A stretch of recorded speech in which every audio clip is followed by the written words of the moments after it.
네, 반갑습니다. 탑 5로 이 경제 뉴스 읽고 듣기인데요. 네, 지금 여러분들 경제 뉴스 보통 이제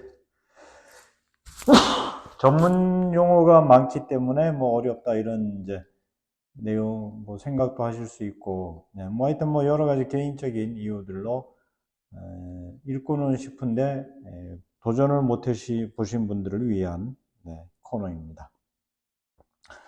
이 학습 방법을 알려드리는 그 영상이고요. 네. 이 영상을 보시고 구체적으로 좀 더 이제 세부적인 방법을 배우고 싶으시다 그러신 분들은 수강을 하셔야 되는데요. 네, 여기서는 이제 개괄적인 방법에 대한 부분만 말씀을 드리겠습니다. 그 영어 공부를 하신 분들은 이 렉사일 지수나 AR 지수라는 얘기 들어보셨죠? 네. 지금 이제 여기에 지금 318개의 단어들로 지금 이 기사가 현재 일부 따기는 했지만 지금 그렇게 구성이 되어 있는데요. 자, 이 가운데 모르는 단어가 20%가 넘지 않아야 내용을 보통 이해할 수 있다. 그게 이제 그 AR 렉사일 지수의 원칙입니다. 20% 그러니까 20%를 내려가면 내용 이해가 어렵다. 자, 그래서 이제 그러한 어휘 통계에 대한 훈련을 하시는 겁니다. 그래서 먼저 여기 탑 5 그랬는데 요거는 이제 빈출 빈도를 얘기하는 겁니다. 빈출 빈도를 기준으로 해서 여기 이제 5인데 이제 5단어가 넘어간 이유가 여기 3회짜리가 중복이 되는 게 많이 겹쳐 있죠. 그러면은 이 빈출 빈도는 뭐냐 하면은 곧 주요 어휘가 되겠죠. 주요 어휘. 뭐에 대한 주요 어휘일까요? 네. 기사 내용에 대한 주요 어휘가 되는 겁니다. 그러니까 여기에 지금 빈출 빈도가 이렇게 높은 어휘들을 중심으로 먼저 파악을 하시는 건데요. 그러니까 인플레이션이 8회니까 핵심 주제는 인플레이션 얘기구나. 그 다음에 policy interest rate 그랬죠. 네, 정책 금리. 당연히 인플레이션 문제 생기면은 금리 문제가 생기죠. 근데 그것도 특히 policy interest 정책 금리. 여기 이제 주관하는 거 한국은행 같은 경우죠. 연방 이제 미국에서는 연방준비제도라 그래갖고 Federal Reserve가 있고요. 그 다음 price stability. 이건 이제 물가가 안정적이 돼야 되겠죠. 그 다음에 security holdings 해가지고 이건 뭐 국채 같은 것들 발행되고 역시 경제적인 측면에서 오고 안정 목표 정해지고 monetary policy 해가지고 통화 정책까지 갔습니다. 그러면 뭐 이제 이후에 진행되는 얘기들이 대충 어떤 흐름을 가지고 가겠구나 하는 거를 감을 잡으실 수 있으시죠? 보통 뭐 이렇게 주식 투자하시는 분들은 배경 지식은 뭐 경기 변화에 대한 배경 지식이나 이런 것들은 충분하시기 때문에 대충 감을 잡으셨으리라 생각이 되고요. 중요한 거는 이제 얼마나 뭐 세부적인 이제 내용들이 좀 이해가 필요하겠죠. 그래서 그거를 이제 읽고 이해하시는 과정은 아무래도 이제 단어들을 그래서 단어장을 만드시는 게 좋습니다. 단어장을 어떻게 만드시냐 그러면 일단은 이렇게 빈출 빈도 높은 단어 먼저 1차 정리를 하시는 겁니다. 이걸로. 그래서 이제 요게 1차 정리하셔가지고 서머리를 해주시는 거예요. 한 줄 서머리.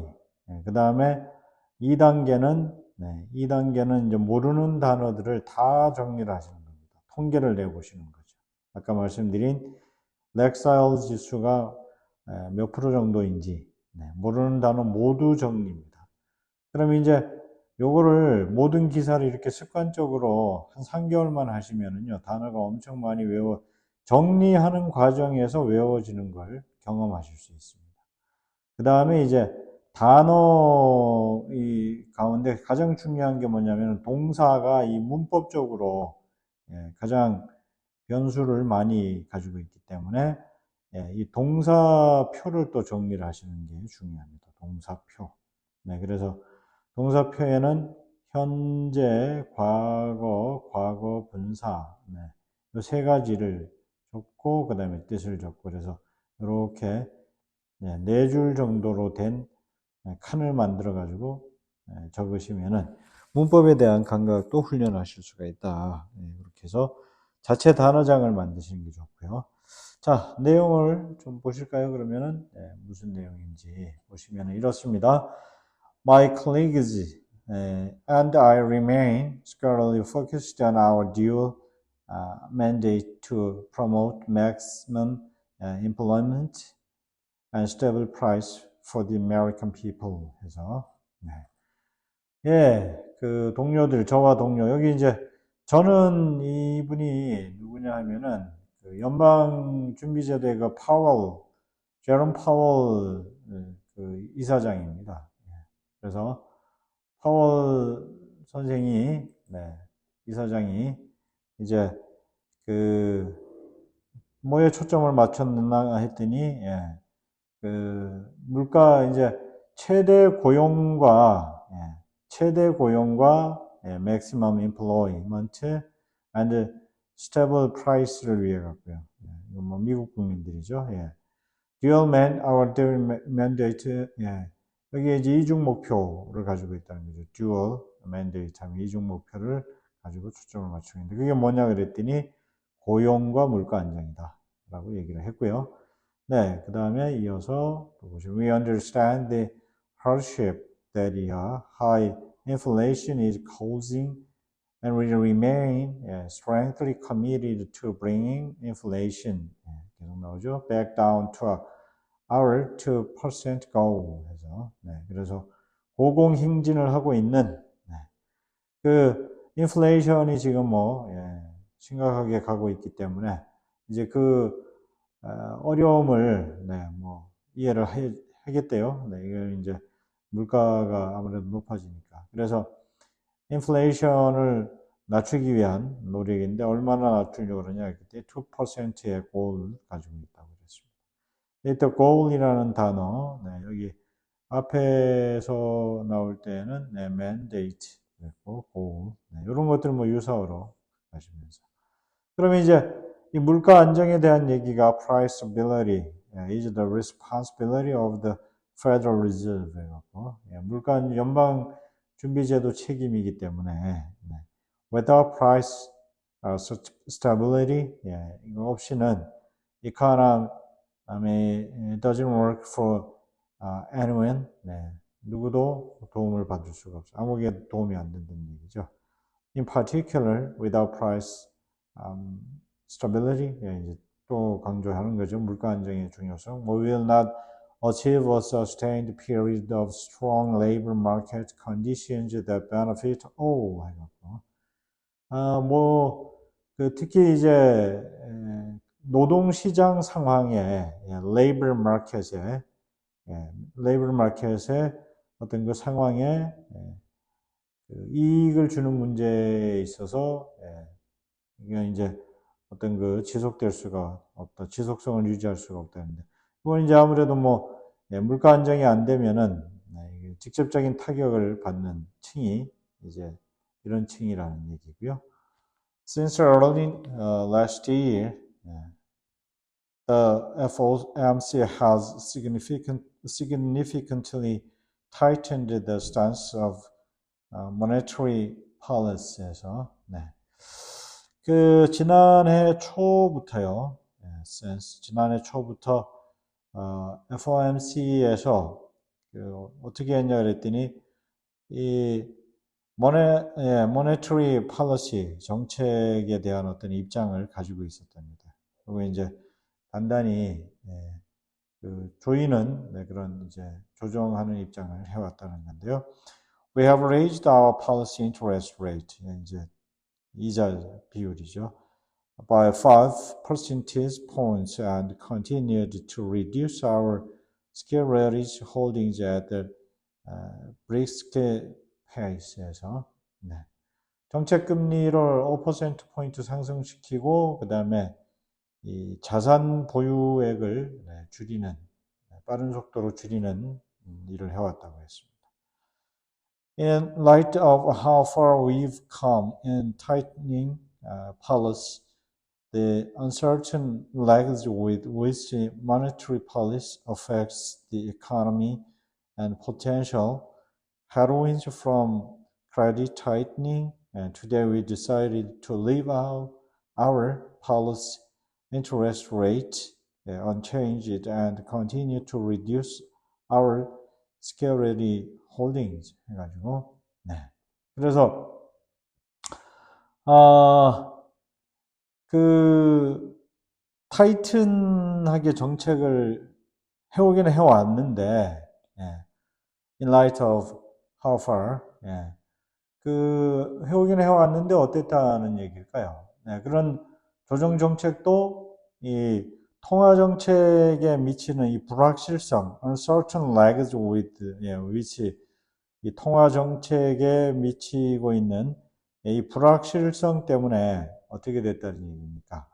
그리고 또 불확실성도 있고 그리고 이 또 potential headwinds가 있다 그랬죠. potential headwinds가. 그래서 그 이제 잠재적인 어떤 그 credit tightening, credit tightening. 그래서 정책 그 신용의 어떤 그런 이제 그러니까 뭐 어떻게 되죠? 그 저기가 이제 한국도 지금 마찬가지 상황인데 대출 많이 해주니까 결국 이제 이게 그 개인 대출이 너무 과다해지면서 생기는 문제들, 미국도 동일한 문제가 있는 것이죠. 그래서 이제 그 문제에 대해서 어떻게 해결해야 될지 골머리를 앓고 있다 그 얘기를 하고 있고요. Today we decided to leave our policy interest rate unchanged. 그래서 정책 금리는 변경하지 않고 그 대신에 and to continue to reduce security holdings를 이거는 이제 계속 줄이는 선택을 하겠다 이렇게 얘기를 했는데 여기 그 자산 보유액이라는 게 이게 지금 혹시 무슨 의미인지 아실까요? 여기서 자산 보유액을 줄이는 게 어떻게 지금 이 뭐 대출 문제를 비롯한 그거를 이제 해결을 할 수 있다는 걸까요? 여기 그 지금 Federal Reserve에서 그 자산 보유액을 얘기를 하는 거잖아요. 이렇게 되는데 이 FOMC에서 여기서 이제 그 자산을 그러니까 그 security holdings죠. security holdings를 줄이겠다라는 말은 이것은 이제 FOMC가 보유하고 있는 그 증권량을 감소시키겠다는 말이죠.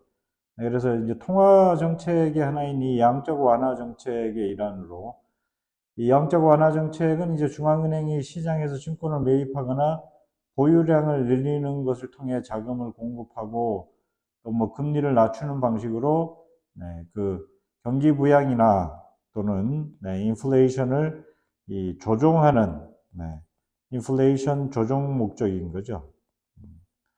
조정 목적으로 그렇게 하는 겁니다. 그래서 통화 공급량을 결국은 이 증권량 감소는 어떻게 됩니까? 이거는 이제 통화 공급량이 늘어나게 되는 건데요. 그러면 이제 통화 공급량이 참 줄어들게 되는 거죠. 죄송합니다. 통화 공급량이 줄어들게 되는 거죠. 통화 공급량을 줄이고 공급량을 낮추고 그 다음에 이제 금리를 상승시키고 이렇게 하면은 어떻게 되냐 그러면 이제 유통되는 유통 자금의 조정을 하게 되고, 그러면 그게 이제 이 유통 자금을 조정하면은 경기가 조절되고, 그 다음에 물가 안정이 되고, 이렇게 되는 것을 목표로 하는 것이죠.